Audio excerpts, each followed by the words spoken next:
Notice काय द्यायची होती यांना द्या, गुन्हे काय नोंदवायचे होते यांच्यावर नोंदवा. मी या संदर्भातले कुठल्याही प्रकारचे सगळ्या ठिकाणचे गुन्हे नोंदवून घ्यायला तयार आहे. सरकारने आम्हा सागरी भूमिपुत्रांचा रोष पत्करू नये अशी मी त्यांना विनंती करणार आहे. कारण की विमानतळ जरी तुमच्या ताब्यात असेल, तुमच्या अखत्यारीत असेल, विमानतळावर जाणारे रस्ते तुमच्या ताब्यात नाहीत, ते आमच्या ताब्यात आहेत. आणि ते देण्यासाठी जर का सरकार चालढकल करत असेल तर ते इथले स्थानिक भूमिपुत्र कदापिही खपवून घेणार नाहीत. मुख्यमंत्र्यांनी 3 ऑक्टोबरला बैठक बोलावलेली. त्यांनी आश्वासित केलं होतं की विमान उडण्याआधी दिबासाहेबांचं नाव लागलेलं असेल 2 ते 2.5 महिन्यामध्ये. त्यातले 2 महिने आता 3 डिसेंबरला संपलेले आहेत आणि कुठेतरी त्यांना पुन्हा विसर पडतो का काय ते विसरू नये आणि केंद्र सरकारने याची दखल घ्यावी म्हणून 22 डिसेंबर पासून चालत पायी दिंडी यात्रा जी आहे, दिंडी मोर्चा जो आहे हा भिवंडीवरनं निघणार आहे. सन्माननीय खासदार सुरेशभाई म्हात्रे यांच्या पुढाकाराने तो निघणार आहे. त्यांच्यासोबत भिवंडीतनं कमीत कमी 20 ते 25,000 लोक सामील होणार आहेत त्या मोर्चामध्ये. आणि जवळ किमान लाखभराचा मोर्चा हा असेल आणि हा 3 दिवस हा मोर्चा हा नवी मुंबई विमानतळापर्यंत पोहोचू शकणार आहे.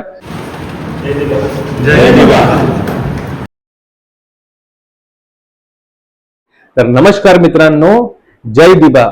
तर आता आपण जाणार आहोत कोपरखैरणे येथे शेतकरी समाज मंदिर हॉलमध्ये, जिथे आता मीटिंग आहे की 25 तारखेला नवी मुंबई विमानतळावरून पहिली कमर्शियल फ्लाईटचं टेक ऑफ होणार आहे. परंतु अजूनही आपले सर्वांचे आराध्य दैवत लोकनेते दिबा पाटील साहेब यांचा नामकरणाचा प्रस्ताव अजून केंद्रामधून मंजूर झालेला नाहीये. आपण जवळपास 12 वर्ष या लढ्यासाठी कडक तपश्चर्या करत आहोत, आंदोलन करत आहोत, परंतु याची अंमलबजावणी अजूनपर्यंत होत नाही. याच्या पूर्वीही मागील 2-3 महिन्यात आपण खूप आंदोलने केली, परंतु कुठलाही ठोस निर्णय आपल्यापर्यंत पोहोचलेला नाही आहे. त्यासाठी 22, 23, 24 डिसेंबरला पायी दिंडी त्याचबरोबर आंदोलनात्मक पवित्रा घेऊन आपण या लढ्यामध्ये सहभागी होणार आहोत. भिवंडीचे खासदार लोकनेते सुरेश म्हात्रे, बाळ्या मामा हे पायी दिंडीचं आयोजन करणार आहेत. तर आपण नवी मुंबईकर म्हणून आपली खूप जबाबदारी आहे की आपल्याला ह्या आंदोलनामध्ये जास्तीत जास्त संख्येने सहभागी व्हायचं आहे. हे आंदोलन यशस्वी करण्यासाठी खूप जास्त प्रमाणे प्रयत्न करायचा आहे. तर त्याचं नियोजन कसं असणार आहे त्याची आज मीटिंग कोपरखैरणे येथे आहे. आता आम्ही चाललेलो आहोत कोपरखैरणे येथे. त्या मीटिंग मध्ये जे काही ठरणार आहे आपण तन मन धनाने या आंदोलनामध्ये सहभागी व्हा. त्याची पुढची जी काही रणनीती असेल ते तुम्हाला कळवण्यात येईल. जोपर्यंत दिबा पाटील साहेबांचं नाव नवी मुंबई विमानतळाला लागत नाही ना, तोपर्यंत आपल्याला आपला लढा हा असाच सुरू ठेवायचा आहे. कारण आज जी आपली काही आर्थिक परिस्थिती सुधारलेली आहे, जो आपला समाज आज ठाणे, रायगड, नवी मुंबई या धर्तीवर टिकला आहे, तो केवळ आणि केवळ लोकनेते दिबा पाटील साहेब यांच्या आंदोलनात्मक पवित्र्यामुळे, त्यांच्या लढ्यामुळे आणि त्यांच्यामुळे आपल्याला हे जे थोडेफार सुखाचे दिवस आलेले आहेत त्याला आदरांजली वाहण्यासाठी आपण सर्वांनी या लढ्यामध्ये मोठ्या संख्येने उपस्थित राहा. हा लढा कुठल्याही राजकीय पक्षाचा नाहीये, हा लढा कुठल्याही वैयक्तिक माणसाचा नाहीये, तर हा लढा इथल्या भूमिपुत्रांचा आहे. हा लढा भूमिपुत्रांच्या अस्तित्वाचा आहे. हा लढा भूमिपुत्राच्या अस्मितेचा आहे. जर सर्वांना वाटत असेल की आपलं अस्तित्व, आपली अस्मिता इथे टिकली पाहिजे, तर त्यासाठी दिबा पाटलांचं नाव नवी मुंबई विमानतळाला हे लागणं हे आपलं सर्वांचं आद्य कर्तव्य आहे. तर चला आपण मीटिंगला जाऊया. तिथली रूपरेषा मी तुम्हाला सगळ्यांना सांगणार आहे. तर त्यानुसार आपण सर्वांनी जास्तीत जास्त याच्यामध्ये सामील होण्याचा प्रयत्न करा, जेणेकरून या आंदोलनाला, या लढ्याला अजून बळकटी मिळेल आणि त्याचं रूपांतर लोकनेते दिबा पाटील आंतरराष्ट्रीय विमानतळ असे नामकरण झाल्याशिवाय राहणार नाही, याचा मला विश्वास आहे. तर चला. तर मंडळी, आपण फायनली हॉल जवळ पोहोचलो आहोत. तर आता आपण इथं गाडी पार्क करून आपल्या मीटिंगला जाणार आहोत. जे सक्रिय चेहरे आहेत समाजकारणामधले आणि जे सामाजिक क्षेत्रामधले सगळे सक्रिय चेहरे मला आता इथे दिसतात आणि आपण खात्रीने नवी मुंबईवरती असलेली जबाबदारी आहे ती पार पाडू असं मला 100% विश्वास आहे. नवी मुंबईवरती सगळ्यात मोठी जबाबदारी, कारण की तिथून मानकोलीवरनं निघाल्यानंतर दुपारच्या आसपासमध्ये विटाळ्यापासून आपल्या गावामध्ये रॅली मोर्चा जोडणार आहे तो, आणि मग त्याचा पहिला स्टॉप पुन्हा एकदा कंक्लूड होतो थोडक्यात. पहिला स्टॉप ऐरोलीला असेल सेक्टर 5 ला. त्याच्यानंतर दुसऱ्या दिवशी पुन्हा इथून स्टार्ट होणार आहे. तिथं आलेल्या बऱ्याच गाड्या रिटर्न जातील आणि नेक्स्ट डेला परत जॉईन करतील. सेक्टर 5 पासून आपल्या नंतर जेव्हाचा स्पॉट रिलायन्सचा असणार आहे, रिलायन्स कोपरखंडाच्या हायवेवरती असणार आहे. आणि त्याच्यानंतर दुसऱ्या दिवशीचा मुक्काम तो सातवडा दत्त मंदिरावर. जय दिवा. कोणी येणार नाही तर त्यांना आपण दरवेळेस घेणार बरोबर आहे. धमकी नाही प्रेमाने धमकी पण दिसतात बरोबर. ताक मिळेल आणि नवी मुंबई सज्ज आहे असं मला वाटतं जाहीर करायला हरकत नाहीये की या आंदोलनाची पूर्णपणे जबाबदारी घेण्यासाठी नवी मुंबई आणि नवी मुंबईकर सज्ज असतील आणि सुरळीतपणे हे आंदोलन पार पाडलं जाईल. जरी आचारसंहिता लागली तर ज्या काही गोष्टी असतील त्यावरती जबाबदारी शक्यतो आयोजकांवरती असते.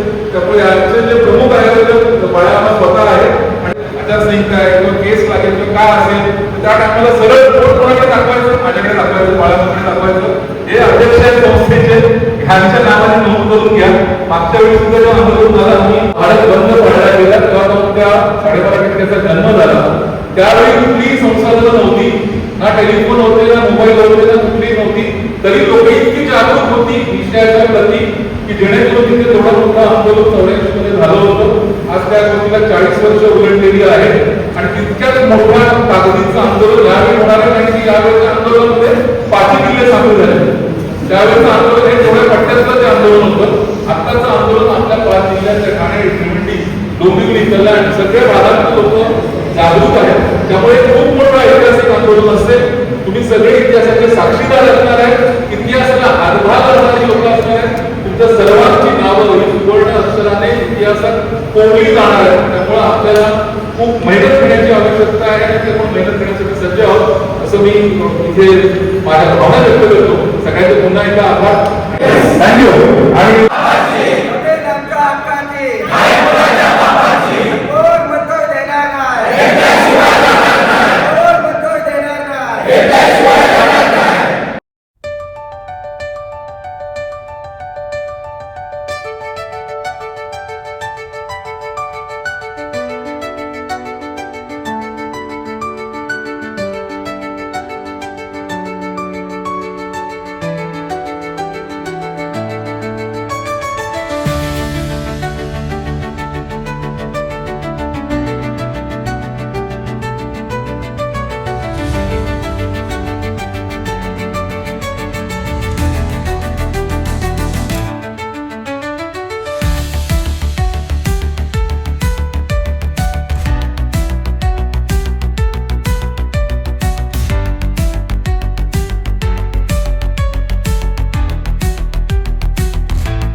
तर नमस्कार मित्रांनो, आज आपण आलेलो कोपरखैरणे येथे.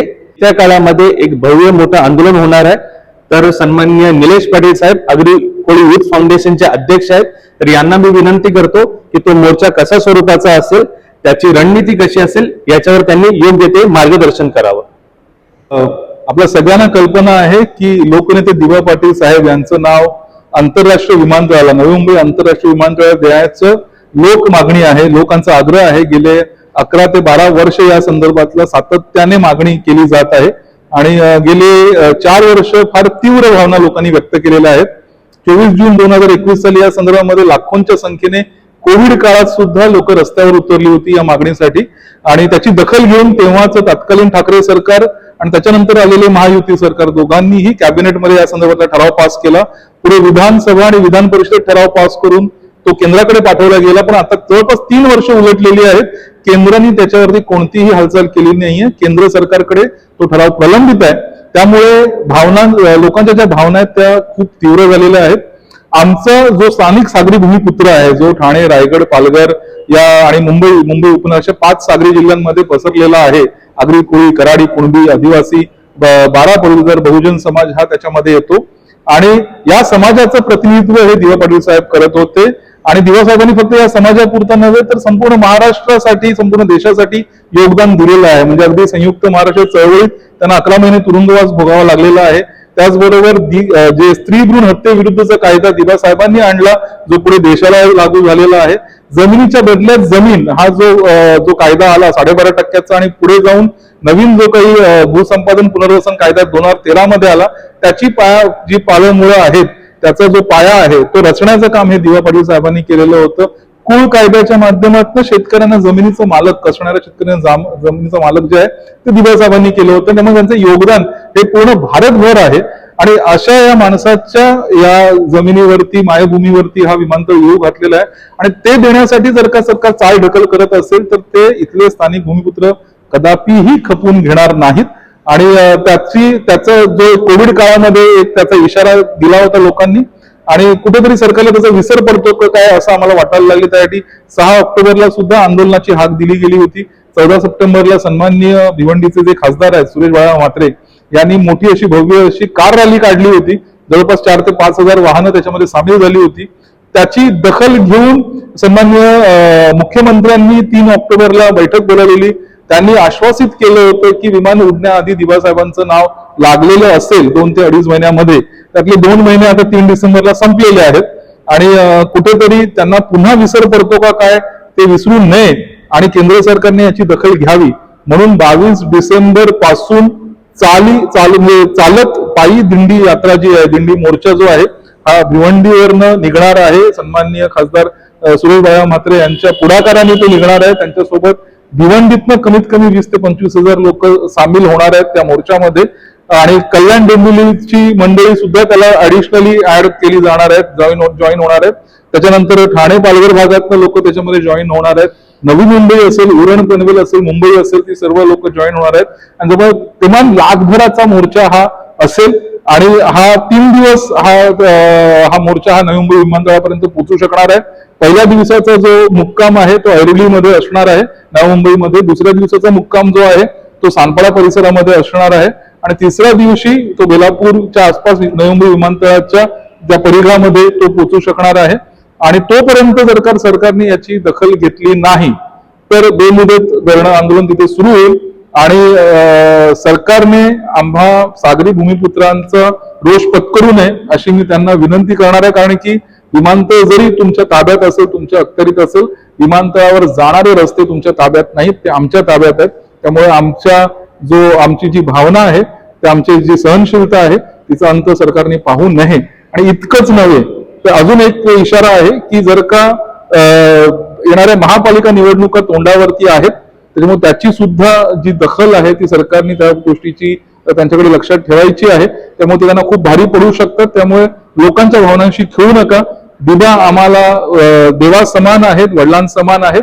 आमच्या देवाला, आमच्या वडिलांना जर का तुम्ही नाकारलं तर येणाऱ्या काळामध्ये स्थानिक भूमिपुत्र तुम्हालाही नाकारू शकतो, याची तुम्ही लक्षात ठेवायचं. आणि त्यामुळे मोठ्या ताकदीने सागरी भूमिपुत्र यावेळी या आंदोलनात सहभागी होतील. आणि न भूतो न भविष्यती अशा पद्धतीचं आंदोलन उभं राहणार आहे, याची नक्कीच खात्री आम्ही देऊ शकतो. तर छान प्रकारे निलेश पाटील यांनी मार्गदर्शन केलेलं आहे.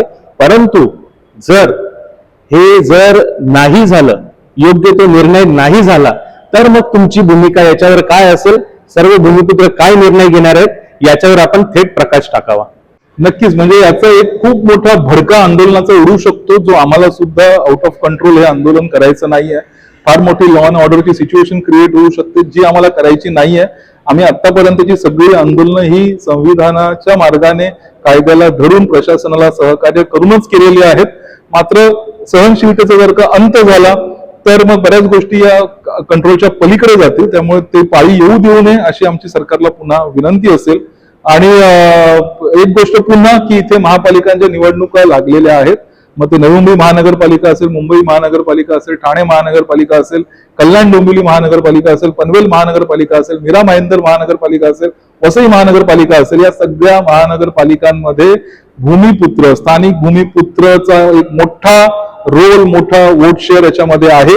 जर का याचं पूर्णपणे जबाबदारी आम्ही भाजप सरकारवर टाकतोय. आता जर का केंद्रामध्ये भाजप सरकारने या नावाला जर का होकार देऊन याचं कॅबिनेटमध्ये ठराव 22 तारखेच्या आत किंवा 25 तारखेच्या आत जर का केला नाही तर इथला सगळा स्थानिक भूमिपुत्र हा भाजपाच्या विरोधात उभा राहील, हे मात्र नक्की. आता निलेश पाटील साहेब, परंतु आता येत्या काळात निवडणुका लागणार आहेत, तर कदाचित आचारसंहिताही लागू शकते. तर या आचारसंहितेच्या काळामध्ये जर हे आंदोलन असेल तर या आंदोलनावर त्याचा काय परिणाम होईल आणि पुढची रणनीती कशी तुम्ही ठेवणार आहात या संदर्भात याच्यावर मार्गदर्शन करावं. नक्कीच आचारसंहिता लागण्याची शक्यता अजून जाहीर झालेली नाहीये. माझ्या माहितीप्रमाणे काही लोकांचं म्हणणं आहे 20 तारखेच्या आत आचारसंहिता असेल, काही लोकांचं म्हणणं आहे 20 तारखेनंतर. कारण की आता या काही निवडणुका पुढे गेलेल्या आहेत, त्याचा निकाल जो आहे तो 21 तारखेला असणार आहे. त्यामुळे जर का 21 तारखेनंतर आचारसंहिता असेल तर तोपर्यंत आपल्या गाव बैठका, सभा वगैरे सगळ्या गोष्टी झालेल्या असतील, त्यामुळे त्याला आचारसंहितेची कुठलीही बाधा येणार नाही असं आमचं स्पष्ट मत आहे. आणि जरी झालं की त्याच्या आधी आचारसंहिता लागली आणि त्यामध्ये काही ग्रामसभा किंवा काही सभा, काही गोष्टी होणार असतील तर त्याला सुद्धा काळजी करण्याचं, घाबरण्याचं कारण नाही. कारण की आपण सामाजिक स्तरावरती या संदर्भातलं या सभा घेतोय, आंदोलन घेतोय. आपली कुठलीही राजकीय आपण प्लॅटफॉर्म त्यासाठी वापरत नाही आहोत. पण त्या संदर्भात ही जर का कुठे कुठे आचारसंहितेच्या अनुषंगाने कुठल्या परवानग्या घ्यायच्या असतील त्या परवानग्या आपण नक्कीच घेऊया. आणि या संदर्भात पुन्हा एक मी सुचवीन की यामध्ये आयोजकांची जबाबदारी अधिक असते एखाद्या गोष्टीसाठी. म्हणजे लोकांना भीती वाटते बाबा आचारसंहितेत एखादा उपक्रम घेतला तर काही गुन्हा नोंदवला जाईल का, तर अशा गुन्हा कोणावरतीही नोंदवला जात नाही. नोंदवला जरी गेला तरी तो आयोजकांवरती नोंदवला जाऊ शकतो. त्यामुळे इथे काळजी करण्याचं कारण नाही. कारण हे आयोजक स्वतः सन्माननीय खासदार बाळामा म्हात्रे आहेत, सुरेश बाळामा म्हात्रे. त्यांच्या जोडीला जी आमची एक मुख्य संयोजक संस्था म्हणून अग्रिकोळ युथ फाउंडेशन आहे. त्यामुळे असं काही परिस्थिती झाली तर विनंती करेन की बोट एक तर बाळामांकडे दाखवा किंवा माझ्याकडे दाखवा की अध्यक्ष म्हणून, की हे अध्यक्ष आहेत, यांना माहिती आहे, यांना विचारा, नोटीस काय द्यायची होती यांना द्या, गुन्हे काय नोंदवायचे होते यांच्यावर नोंदवा. मी या संदर्भातले कुठल्याही प्रकारचे सगळ्या ठिकाणचे गुन्हे नोंदवून घ्यायला तयार आहे. त्यामुळे घाबरण्याचं कारण नाही. बोट माझ्याकडे दाखवा, आम्ही गुन्हे नोंदवून घेऊ. पण आंदोलन तितक्याच ताकदीने होणार, तितक्याच ताकदीने आपण रस्त्यावर उतरणार. ही इतिहास घडवण्याची वेळ आहे. तो इतिहास आपल्याला घडवायचा आहे आणि या इतिहास आपल्याला साक्षीदार व्हायचं. त्यामुळे अभी नाही तो कधी नाही. तर मित्रांनो, तुम्ही बघू शकता की नवी मुंबईतील भूमिपुत्र फक्त नवी मुंबईच नाही तर ठाणे, रायगड, मुंबई, पनवेल, उरण सर्व पट्ट्यातील भूमिपुत्र दिवांच्या नावासाठी आग्रही आहेत. विमानतळाला लोकनेते दिवा पाटील आंतरराष्ट्रीय विमानतळ हे नामकरण झालंच पाहिजे.